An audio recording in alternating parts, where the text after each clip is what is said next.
I never knew a love like this. Original, no other in your likeness. If I don't move, then I just might miss, and another opportunity I might not get. So I better jump on it. Cordell, that's me, man.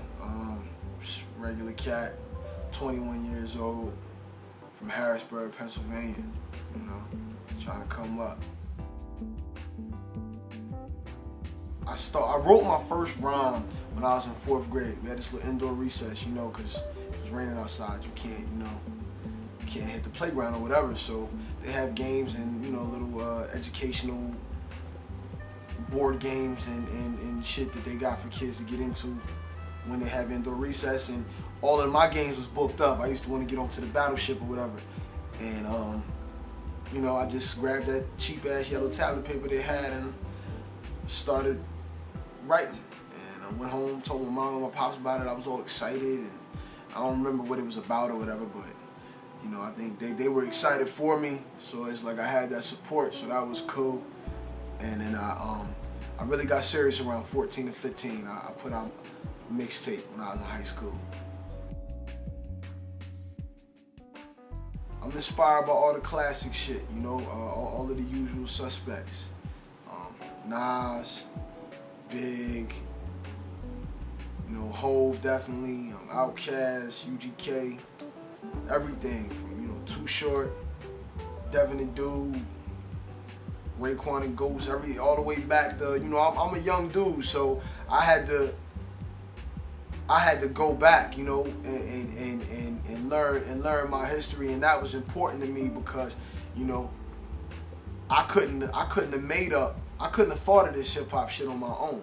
You know what I'm saying? Like, if Nas would have never flipped it the way he flipped it, or, you know, going back, if Rakim would have never flipped it the way he flipped it, then Nas would have never came at it like he came at it, and I would have never been able to do what I do. So I always want to, you know, I definitely was inspired by all of the old school shit, you know, EPMD, you know what I mean, Slick Rick, all that shit. When I was younger, I was just kind of like, you know, even though when you're young, you don't really understand the content of adult conversation, but you're just really sensitive to everything around you, you know, and that's what I was. And probably I'm still like that now, you know. I notice the older I get, the less I have to say in public settings, you know.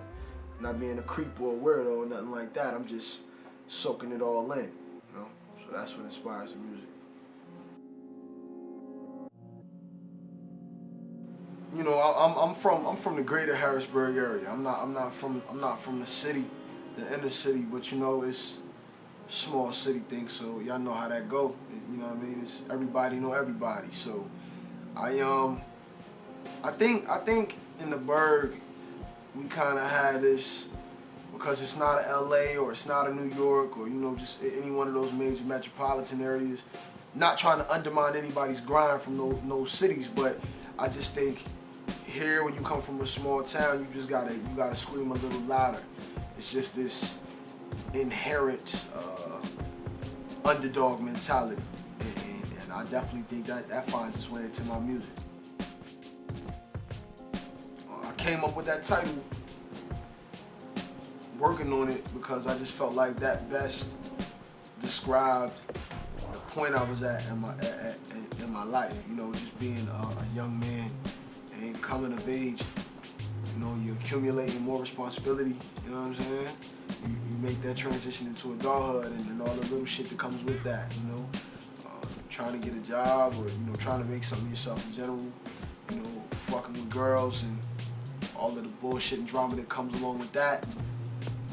Getting in trouble, trying to stay out of it. You know, that's what it's about, man. Just growing up. You know, and I feel like everybody can relate to that on some level. Working on it, you know, just everything's a work in progress. You know, well, a big part of this project, and the reason why, you know, nobody really heard anything from me since I released my mixtape in high school, is because I was really just trying to find myself artistically, as far as, like, you know,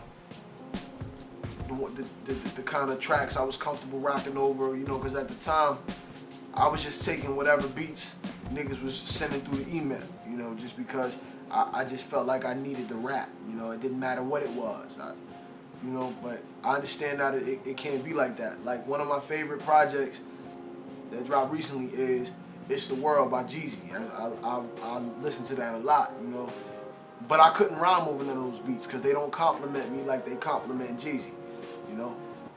One analogy I always use, man, I was busting it up with a homegirl of mine, and, you know, she was, I don't know, we was just talking about this, that, or the other. She was talking about how she was tired of niggas dogging her out and treating her bad or whatever, and I was just saying, you know, more or less, you know, it's just like me trying to figure out what beats I wanted. You know, it's like, if you don't know what you deserve, you just gonna take whatever the first thing that comes your way. And it's just like that with the music. You know, I didn't know what I sounded good over, so, but now I do. What's next for me is just more music, man. We're just gonna keep the ball rolling. At this point, you know, I can't afford to slow down. You know, I gotta keep it coming. I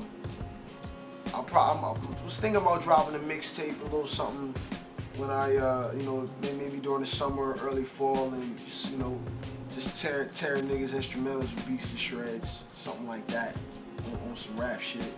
And then the next album will probably be around next year this time. So that's how I'm gonna try to keep it consistent like that. And anything with that Nosebleed stamp on it, you know what I mean? Jay White, Majon, Cool Davis, you already know the deal. Y'all keep your eyes and ears open for those names. Anything we drop, y'all need to pretty much check out. Daydreaming, reading Muscle Car magazine, motivating me to go hustle hard for that green. Visions of being behind the wheel as I lean in that 454 SS looking mean. Cortez silver, black race stripes, original Hurst shifter, dual exhaust pipes. That's all I ever wanted, and this might be the ticket. A 70 Chevelle and a nice crib to kick it. As long as my folks living right, I can dig it, cause it's family first, and I got love for my niggas. Then it's on to the wife and the kids with the white picket. Maybe someday, I ain't rushing life, niggas, just my life visions. I'm a youngin', see it and believe it. You can bet I'm coming, did it for the Berg, you can bet we coming. This sound like something I play riding with my cousin. What up, Crump? With no place to go, full tank of gas, so we ride slow.